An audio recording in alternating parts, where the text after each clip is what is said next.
అన్నీ ఇచ్చినటువంటి వైఎస్ఆర్ కాంగ్రెస్ పార్టీ జగన్మోహన్ రెడ్డి గారే మళ్ళీ అధికారంలోకి వస్తారు. అన్ని అంటే ఏమి ఇచ్చారు జగన్మోహన్ రెడ్డి గారు?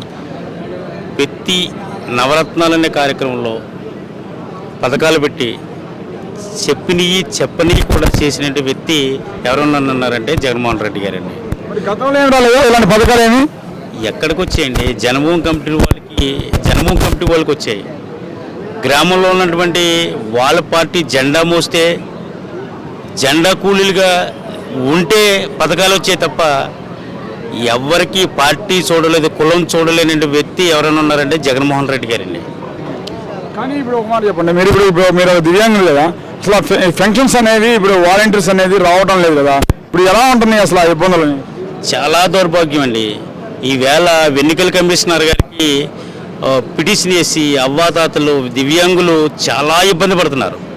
ఈ పెన్షన్ తెల్లవారికి ముందరే గుడ్ మార్నింగ్ అని చెప్పి వాలంటీర్ ద్వారా మాలాంటి వికలాంగులకి పెన్షన్ అందుకోవడంలో చాలా సంతృప్తి చెందేవాళ్ళం అండి.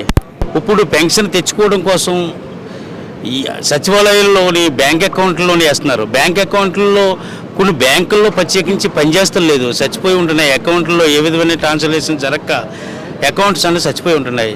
ఈ బ్యాంక్ కాదని ఆ బ్యాంక్ కావాలని ఈ బ్యాంక్ అని బట్టి వృద్ధులు, వితంతులను, దివ్యాంగులు కూడా ఎంతో అబాస్పాలు చేస్తూ ఆత్మగౌరవాన్ని దెబ్బతీస్తున్నటువంటి చంద్రబాబు నాయుడు గారి ప్రభుత్వానికి ఏ విధంగా ఓటేస్తారండి? ఇప్పుడు ఎలా అండి? ఇప్పుడు బ్యాంక్ అకౌంట్స్ ఇన్యాక్టివ్లో ఉంటాయి, కొంతమంది అయితే అవాతాతలకి అనేది ఇప్పుడు ఆ బ్యాంకు ట్రాన్సాక్షన్స్ ఇవన్నీ చాలా కష్టతరంగా ఉండిద్ది. అసలు బ్యాంక్ కార్డు ఏమైనా ముందస్తు సౌకర్యాలు ఏమైనా తీసుకుంటున్నారు, సదుపాయాలు ఏమైనా అరేంజ్ చేస్తున్నారా మీరు పెన్షన్స్కి వెళ్ళినప్పుడు బ్యాంకుల దగ్గరికి? ఏముంటుందండి, బ్యాంకు దగ్గరికి అప్పటికప్పటికి అరేంజ్మెంట్ ఏం చేస్తారండి? వాళ్ళు ఆ వరుసలోకి వెళ్ళాలా, మాలాంటి వాళ్ళు దేక్కుని వెళ్ళాలా, తంబయ్యాలా, లేకపోతే ఇద్దరు ముగ్గురిని ఎలప తీసుకెళ్ళాలి, ఒక ఆటో వాడిని ఎక్కించుకుని తీసుకుని వెళ్ళాలి.